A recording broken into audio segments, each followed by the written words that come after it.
Assalamualaikum warahmatullahi wabarakatuh semuanya. Selamat malam. Kali ini saya akan menjelaskan tentang bagaimana membuat materi hydrostatic curve untuk eh, untuk mahasiswa teknik perkapalan 2021. Pertama-tama kalian harus sediain dulu Excel-nya. Excel yang udah diberi saya, diberi senior dengan format sebagai berikut. Setelah itu di sini kita bisa ngelihat ya, ada tabel 1, terus ada tabel 2. Ini tabel 2 dan di bawahnya ada tabel 3. Nah, ini tuh maksudnya apa tabel-tabel ini dan komponennya apa aja. Di tabel ini tuh ada beberapa, tabel pertama tuh ada komponen L, L aksen, L aksen per L, L double aksen per L. Terus di sini ada keterangannya, L itu adalah length between perpendicular kapal yang udah didapetin dari principal dimension. Lalu ada L aksen itu adalah jarak titik mulai WL di HBP sampai dengan gading terdekat di sebelah kanan. Nanti akan saya jelaskan. Terus ada L double aksen tuh sama jarak titik mulai WL waterline di HBP atau half breadth plane sampai gading terdekat di sebelah kiri. Dengan kata lain, L aksen dan L double aksen tuh L aksen terdapat di sebelah kiri kapal atau buritan karena pada half breadth plane itu ada di bagian buritan ya, sebelah kiri itu. Maaf kebalik. L aksen itu adalah yang ada di sebelah kiri. Kenapa? Karena dia tuh gading terdekatnya di sebelah kanan. Nah, L double aksen ini baru di sebelah kanan karena dia gading terdekatnya adalah yang di sebelah kiri. Nanti akan saya jelaskan lebih lanjut. Lalu di sini ada komponen-komponen lain seperti AWL atau area of waterline. Terus ada FO, ada ada IX atau inersia X, inersia Y, Z sama inersia longitudinal. Di sini rumusnya udah sudah dibentuk ya di sini. Jadi kalian kalau udah punya template ini tinggal masukin aja yang nanti akan saya jelaskan. Dari sini yang ada langkahnya yaitu masukin nomor 1 itu memasukkan principal dimension pada sheet yang hydrostatic curve. Ntar juga sheet principal dimensionnya terutama yang LPP itu bakal dimasukin KL. Nah, habis itu yang kedua itu ada masukin ordinat WL sesuai dengan tabel offset. WL itu yang ini sesuai dengan tabel offset ya.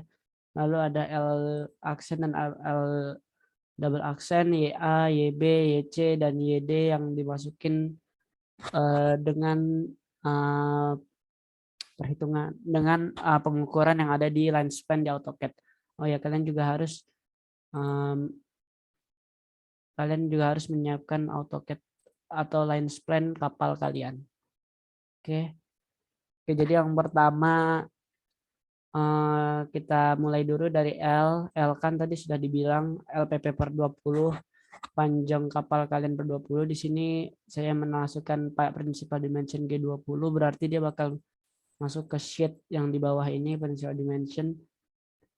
Nah, dengan kapal kalian ya nanti LPP ini dibagi dengan 20. Nah, lanjut lagi. Nah, ini adalah L aksen dan L double aksennya akan saya jelaskan. Nah, pertama-tama ini untuk waterline 1 ya. Jadi kita melakukan perhitungan L aksen, L double aksen, YA dan YB, YC dan YD ini di setiap waterline-nya. Nah, kalian akan lanjut langsung ke line span untuk kalian hitung. Nah, di line spline kalian harus melihat, kalian harus menghitungnya dari half breadth plan ya. Nah, tadi yang sudah saya jelaskan, L aksen adalah jarak, itu adalah jarak setengah ya, jarak setengah, panjang setengah dari titik mulainya waterline ke gading terdekat di sebelah kanan. Nah, jadi itu kayak gimana? Artinya seperti ini. Kita harus menghitung misal tadi tuh di waterline 1 ya. Misal di waterline 1. Nah, ini waterline 1. Ini yang ini waterline 1 ya. Ingat ini waterline 0, waterline 1 sampai 10. Kalau saran saya boleh diwarnakan saja biar tidak banyak kesalahan.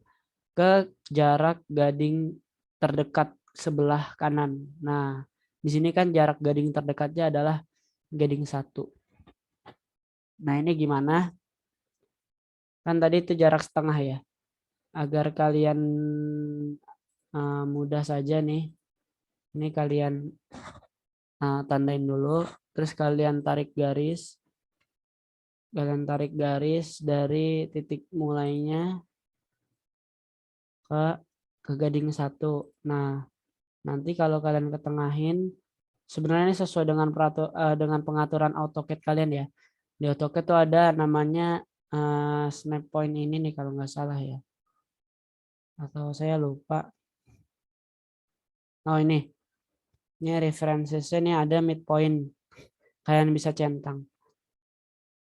Karena kalian akan langsung mempermudah ya. Karena seperti yang saya lakukan seperti ini nih. Seandainya saya langsung dari gading 1 sesuai dengan yang sudah saya gariskan tadi, dia akan dapat nilai midpointnya di sini. Nah, ini kalian tarik ke atas aja dulu sampai jarak tertentu. Lalu yang jarak tadi WL-nya dengan ini. Nah, ini sudah pas di tengah ya. Ini kalian bisa trim sih garis yang ini. Nah, jadi ini adalah L aksen.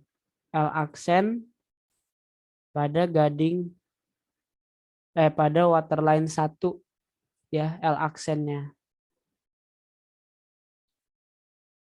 Sampai sini clear ya. Nah, lalu kan akan masukin sini. Nah, gitu. Oke, sekarang lanjut lagi ke selanjutnya, yaitu adalah L double accent. Nah, L double accent itu seperti apa? L double accent sama, kalian harus tahu dulu WL yang mana. Nah, WL itu yang ini. Tarik garis. Kan dia bilang tadi adalah jarak ke gading, jarak ke setengah jarak ke gading terdekat di sebelah kiri ya kalau yang di L double accent tuh.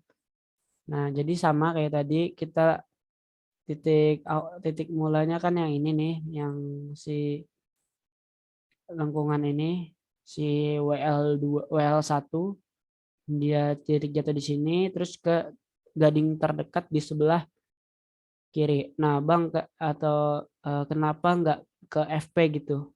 Nah, kenapa nggak ke FP atau ke gading 20? Karena seperti yang kita tahu di sini pertama itu dia nggak ada gading 0 dan gading 20 ya. Dia mulai itu ada di gading 1 sampai gading ke 19. Nah, kenapa begitu? Karena ini akan berkaitan dengan faktor Simpson.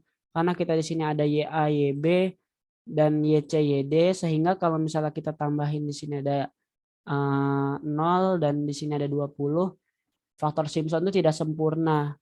Ini kan karena faktor Simpson itu diharuskan mulainya dari 1 4 2 1 4 2 4, ntar kembali lagi ke 1 di akhir. Kalau misalnya ada gading 0 dan 20 di situ bakal menjadi mulainya dia akan jadi di 4. Oke. Nah, Nah, selanjutnya stepnya sama kayak tadi, kalian tarik garis lurus. Pastikan midpoint kalian sudah nyala ya, agar mempermudah kalian. Seperti yang saya lakukan. Nah, seperti ini. Lalu kita akan trim yang ininya. Nah, maka kalian bisa juga ngukur. Jadi L double accent adalah segini nilainya. Oke. Setelah itu kalian masukkan ke Excel. Nah, lalu lanjut ke YA dan YB. Dan YC dan YD. Nah, YA itu apa, YB itu apa, YC itu apa, YD itu apa. Jadi YA dan YD itu dia penjelasannya sama. YA adalah titik jatuhnya waterline di center line. Nah, ini kan seperti yang kita tahu ya, pada HBP ini kan adalah center line kapal nih. Ini center line. Nah, bedanya kalau di body plan dan di half breadth plan itu dan di shear plan itu adalah kalau garis bawahnya itu disebutnya baseline. Ini adalah baseline, dan kalau di half breadth plan itu adalah center line. Nah, jadi YA dan YB itu apa? YA dan YD itu apa?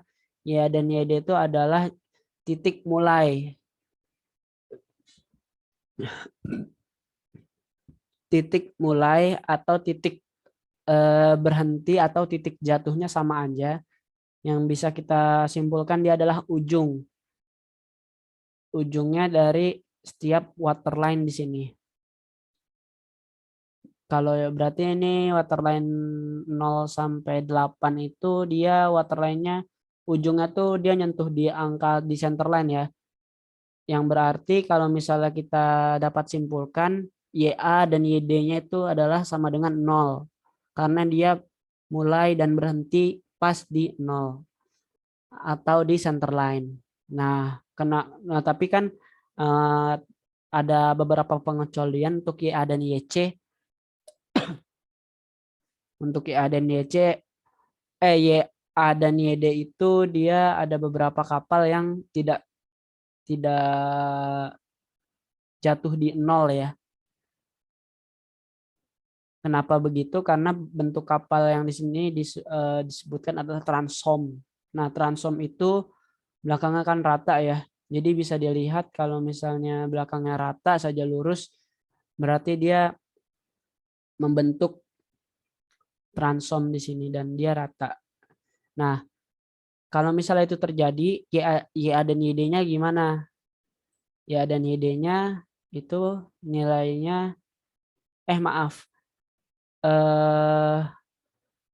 YA itu adalah YA itu adalah yang di belakang atau di buritan, dan YD itu yang ada di depan. Nah, berarti kita kalau kayak gitu di sini adalah YA-nya kan. Berarti YA-nya nilainya berapa? YA-nya adalah senilai dengan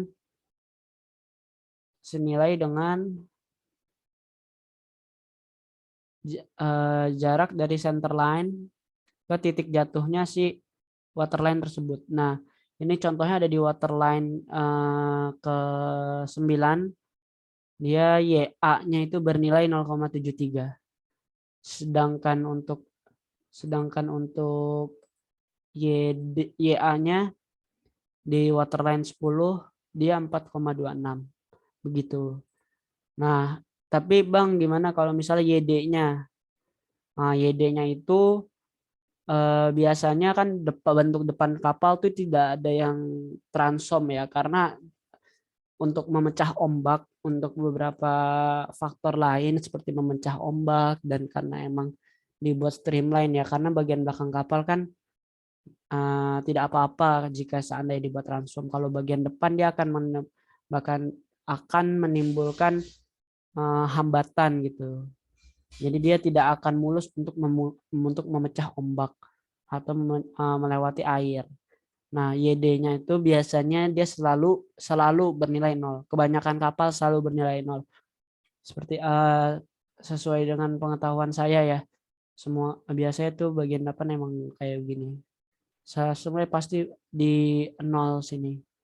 Nah, Oke, berarti YA-nya khusus untuk lambung kapal yang transom dia ada nilainya, sementara YD dapat dipastikan sebagian besar kapal yang sudah saya temuin nilainya selalu 0. Nah,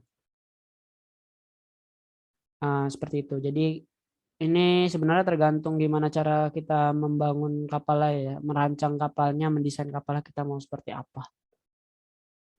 Oke, YA dan YD sudah, sekarang tinggal YB dan YC. YB dan YC itu apa? YB dan YC itu adalah,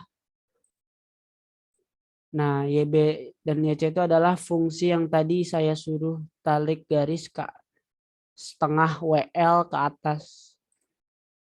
Nah, jadi jarak setengah yang tadi yang sudah kita buat, dari titik tengahnya kita tarik ke atas sampai menyentuh ya, sampai bersentuhan dengan WL yang kita sedang hitung. Ini seperti yang di WL1 ini adalah YB berarti. YB itu untuk yang di bagian buritan dan YC itu untuk yang bagian haluan. Nah, kita sudah mendapatkan 1,09, maka ditulis di Excel YB-nya adalah 1,09. Nah, untuk YD-nya YC-nya bagaimana? Sama. Dia juga titik yang garis ini. Nah, yang garis yang sudah saya buat di awal ini adalah fungsinya untuk mencari YA dan YB dan YC. Nah, YC-nya segini karena YC itu ada yang di bagian depan. Kita masukin YC-nya. Nah, segini. Dan YD-nya udah 0. Lalu karena waterline 1 itu ini dia berhentinya di base di center line, dia jadi nilai YA-nya adalah 0. Oke, mungkin dapat dimengerti sampai situ. Setelah kalian mencari ini per satu-satu waterline ya. Jadi waterline 0 juga dicari sampai dengan waterline 10. Dengan konsep dan cara yang sama. Seperti apa yang telah saya jelaskan. Nah, setelah kalian sudah dapatkan sampai waterline 10 seperti yang sudah saya buat di sini pada tugas merancang kapal, dihitung per waterline. Lalu kalian juga jangan lupa untuk memasukkan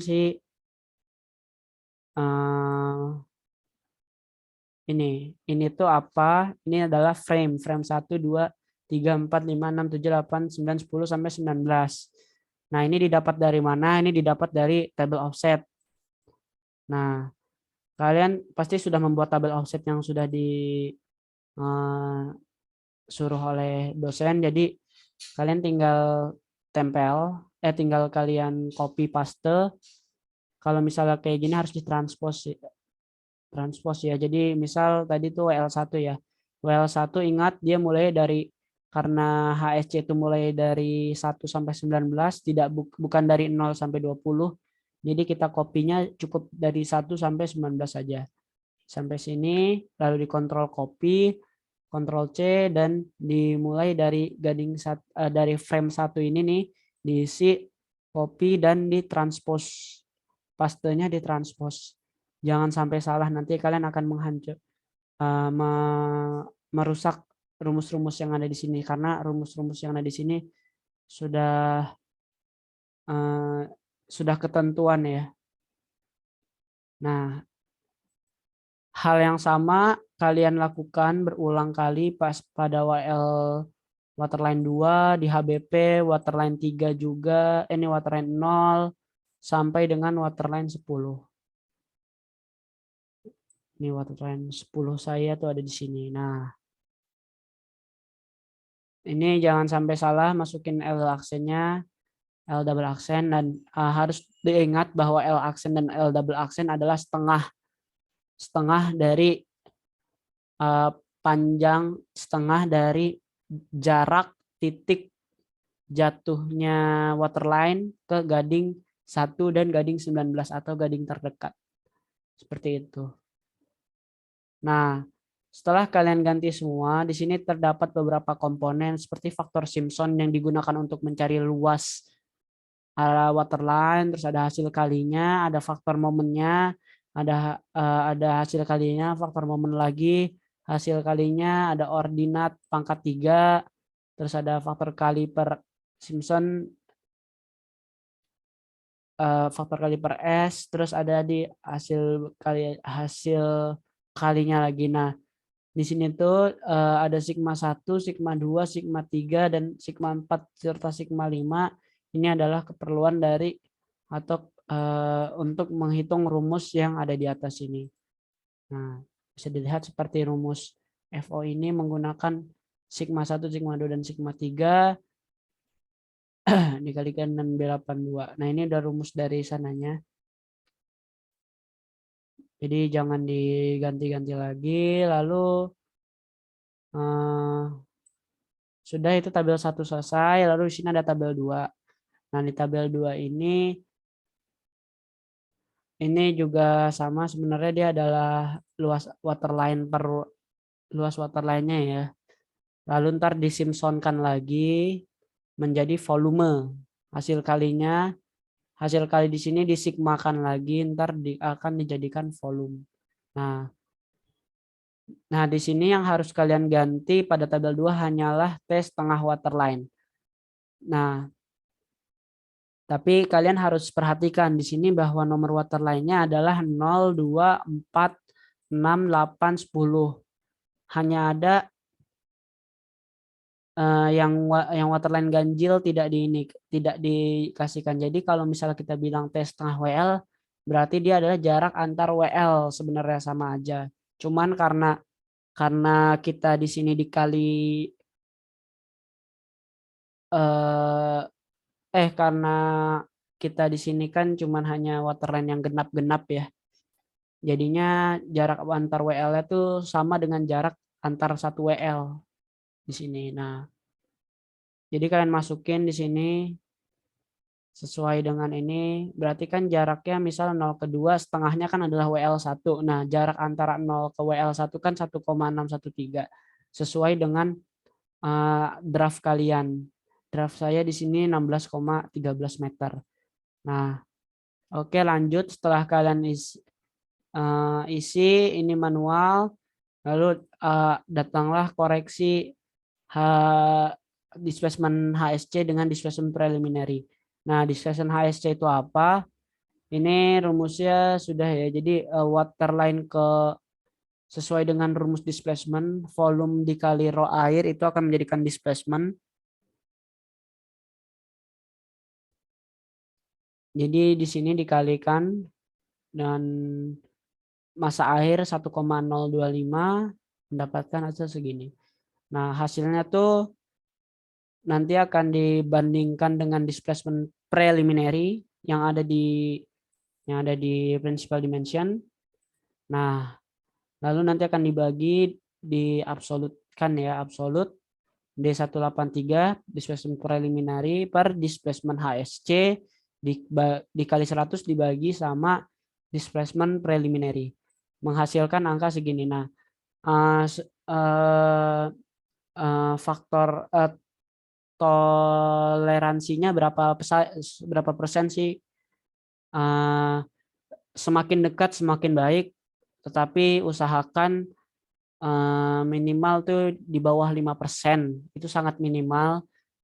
Seperti yang saya diajarkan oleh Pak Ahmad Riyadi di kelas di kelas tugas merancang kapal 1, di sana disebutkan bahwa sebenarnya displacement itu harus sangat mendekati dengan displacement yang diminta, tetapi karena ini masih tugas merancang kapal, jadi tidak apa-apa misalnya 5%.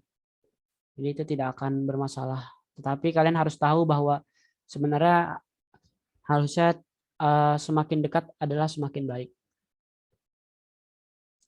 Nah, lalu di tabel 3 selanjutnya, nah ini ada tugas pengukuran juga di mana yang harus diganti adalah LWL yang di sini. Nah, LWL ini sekalian harus ukur manual di AutoCAD di line span kalian. Misal nomor WL yang nomor 1 ini kalian ukur dari line span ini WL0 kan yang ini. Nah, kalian ukur Dari ujungnya itu ada di sini. Aduh, maaf agak susah ya. Nah, dari sini sampai, aduh, nah sampai dengan ujungnya di sini. Nah, 366,67. Ya, ntar kalian masukkan ya.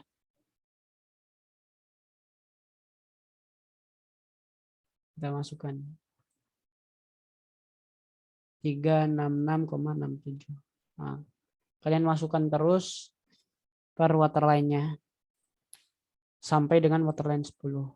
Nah, setelah itu ya dia akan menghitung ulang ya. Ini sudah sangat apa?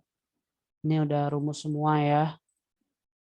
Jadi kalian sudah tidak perlu pusing. Mungkin jika kalian ingin mempelajari rumusnya bisa baca di buku Prinsip Perancang Kapal karya Pak Markus. Di situ ada rumus-rumusnya. Nah, lalu sampai ke skala. Nah, skala ini adalah ringkasan ya. Kalau yang di atasnya adalah ringkasan. Jadi bisa kita lihat bahwa displacement pada waterline 10 itu segini 268.133,6686678. Terus ada volumenya berapa, dx-nya berapa. Nah, ini jangan sampai kalian apa namanya?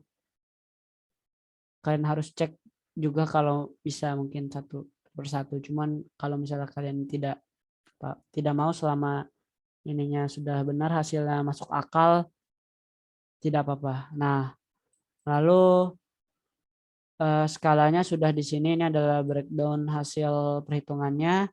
Nah, di sini adalah yang harus kita ganti yaitu ada denominator.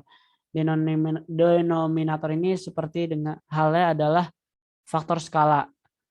Nah, jadi agar muat dia 0, kita tidak mungkin membuat dengan waterline 10 dengan panjang sekitar 268.133 cm karena di sini di A0 atau pada penerapannya hydrostatic curve itu dibuat atau digambar menggunakan kertas A0 atau kertas A1 minimal satu sih biasanya kalau kata Pak Riyadi. Nah, jadi kalian harus lihat dulu, kalian harus ubah-ubah berapakah angka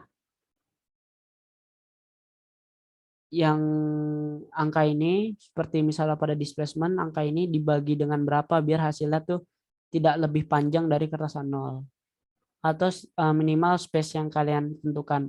Seperti contohnya saya di sini telah membuat beberapa contoh ya. Ini adalah kertas A0 saya. Ini adalah kertas A0 dengan bingkainya. Dan di sini saya memberi ruang atau space sebesar segini.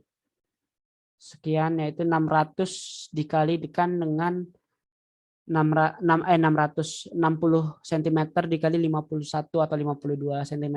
Nah, dengan jarak segini sekiranya saya rasa cukup puas. Nah, gimana kalau kalian bisa ingin dibuat lebih lebar, boleh saja. Tapi mungkin dengan beberapa catatan ya, bahwa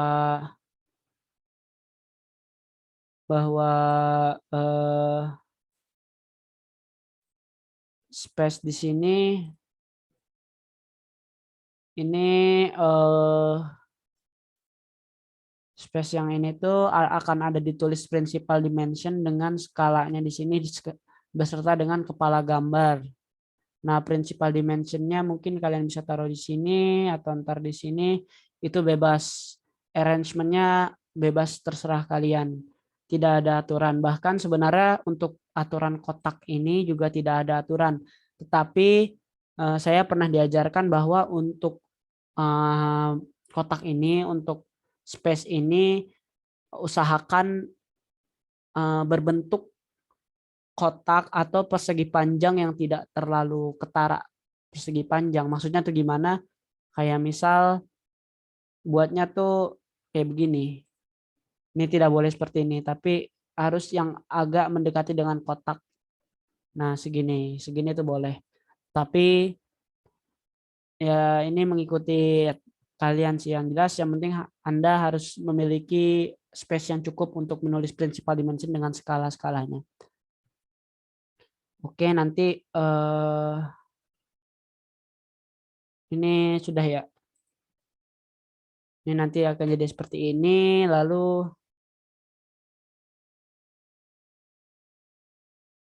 sudah kalian anggaplah kalian sudah membuat kotak ini ya. Nah, ini kan kotak tadi ini saya memberi jaraknya adalah 60 cm dengan 51,82 atau 52 cm. Nah, dari sini kalian baru bisa mengulik denominatornya. Nah, ini sebenarnya kalian bisa trial and error saja. Kira-kira berapa sih angka ini dibagi berapa agar hasilnya di bawah 60. Nah, bahasanya seperti itu.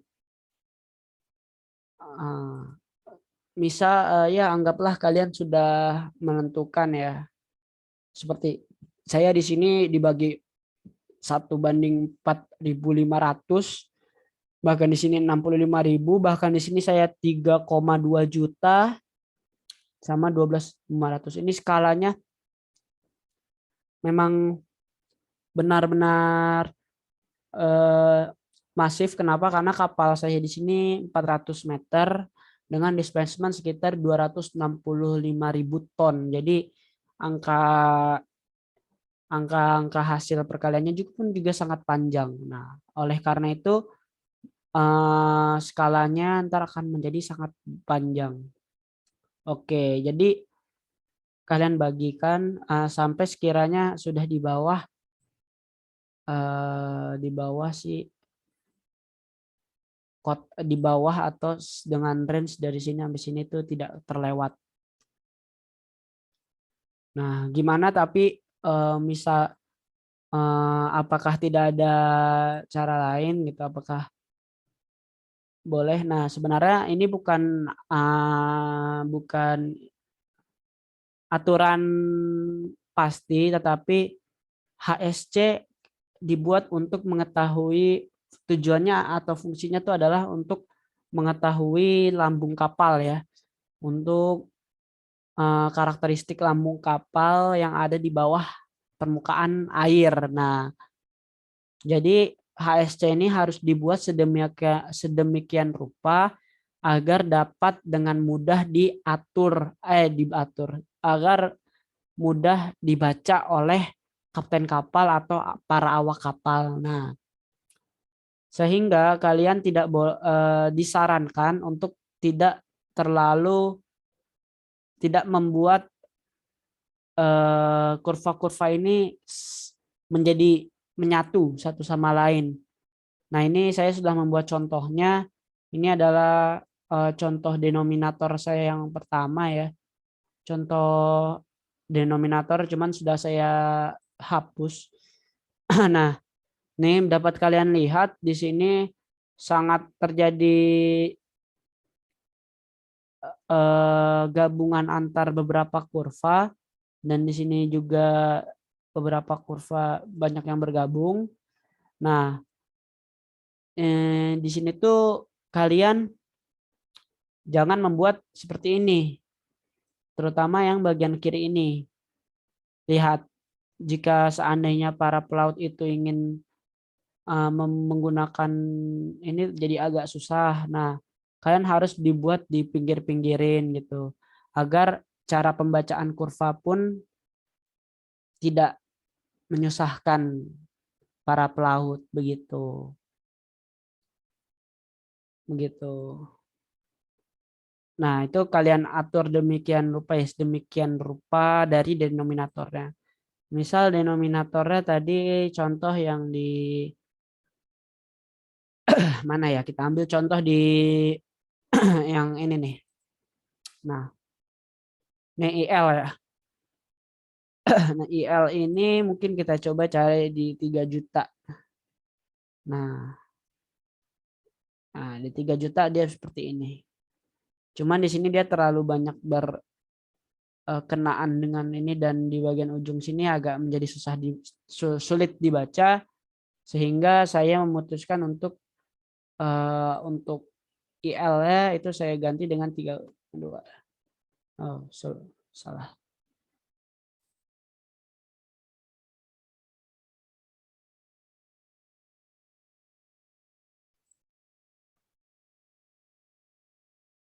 Nah, seperti ini. Ya, dengan seperti ini mereka tidak terlalu bersinggungan satu sama lain. Mungkin ada beberapa yang bersinggungan seperti ini dan ini. Pasti dia akan ada bersinggungan atau berpotongan, tetapi minimalisirlah perpotongan antar 3 atau 4 kurva-kurva seperti itu. Oke. Nah, sehingga menghasilkan seperti ini. Tapi jika kalian lihat di sini ada yang saya potong atau saya trim atau harusnya kan dia seperti ini, tapi saya trim. Kenapa begitu? Karena sebenarnya ini adalah inian ya. Jadi rumus khusus untuk MCT, oh bukan MCT, tetapi untuk contohnya adalah IL yang tadi saya bilang IL, terus IL, terus ada MF, ILX, sorry bukan itu, MF, MLF, MKF, MLK, MCT, bukan MCT, CB, CM, CP, CP aksen. Nah ini tuh kenapa saya potong di AutoCAD, maaf di AutoCAD, kenapa saya potong karena dengan rumus ya, kalau misalnya MF kayak MLF kan jika di WL0 dia tidak ada jarak kan dengan floating point-nya. Dengan floating point itu tidak ada jarak, jadi dianggapnya 0 jaraknya. Sehingga tidak apa-apa sebenarnya kalau kita tidak hitung. Namun kenapa saya memotongnya sampai dengan WL2? Ini sebenarnya agar mempermudah pengerjaan saja, di mana MF di sini kan angkanya 0 di sini. Jadi kita mulai dari dari yang angka ini aja. Oh iya, jangan lupa kalian juga untuk mengupload ke AutoCAD. Nah, kalian menggunakan yang di input AutoCAD ini. Kalian copy, misal MF tadi kalian copy, Ctrl C, lalu di AutoCAD-nya ini, misal di sini saja ya. Nah, kalian buat SPL dulu, lalu Enter. Pastikan di bawahnya ada kedap-kedip seperti ini, baru di Ctrl Copy, Ctrl Paste, lalu jadilah grafik kalian seperti ini. Oke.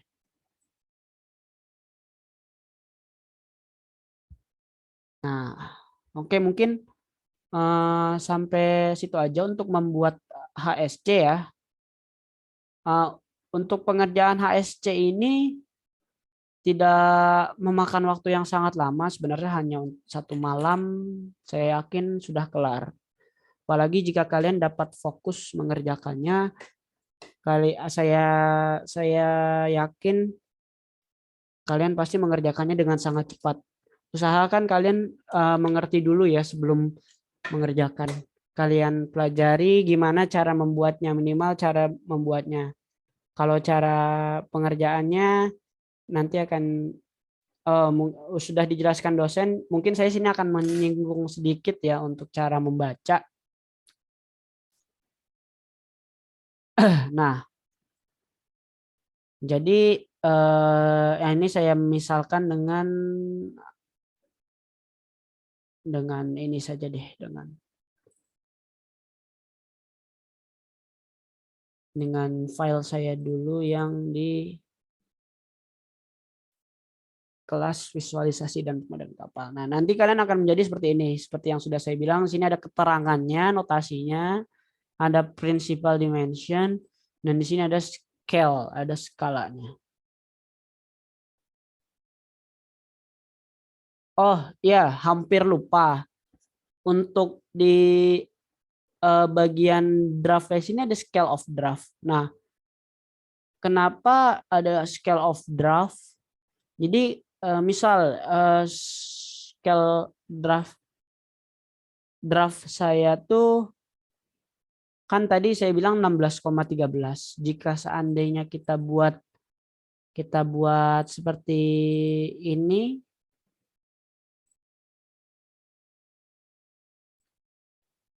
misal segini, oh ya. Terus di sini ada 60 tadi ya panjangnya. Lalu sini saya kasih 16,13.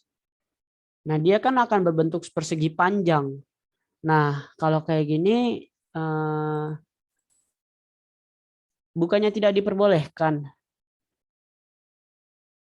Cuman akan menyulitkan pembaca ya, atau menyulitkan pelaut untuk membaca seperti itu. Jadi draftnya itu juga diskalakan. Nah, tapi itu tugas kalian untuk mencari skala berapa draftnya, seperti draftnya saya kali berapa ya agar dia mendekati dengan 60 derajat. Nah, di sini di input AutoCAD ini dia ada faktor kali. Jadi saya memberikan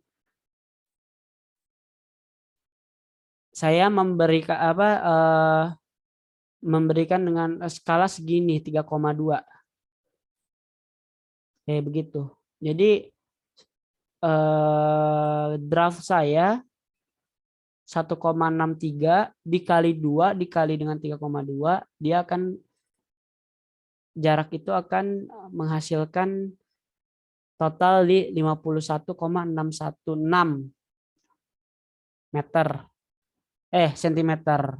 Nah, ini hal yang penting juga agar kotaknya agar bentuk grafik atau space-nya ini berbentuk kotak seperti ini. Oke, lanjut ya. Di sini scale of draft-nya nanti kalian tulis, kalau saya berarti 3125 banding 1 nanti. Nah,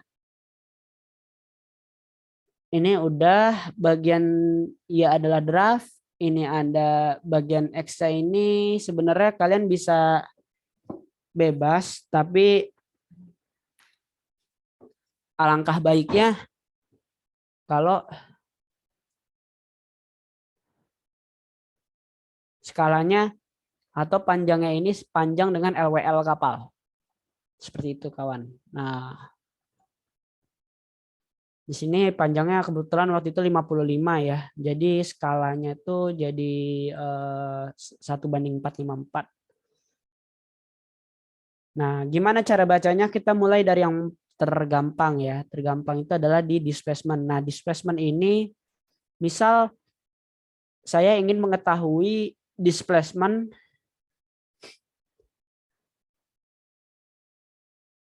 kapal saat kondisi di waterline penuh atau di draft. Nah, kita kasih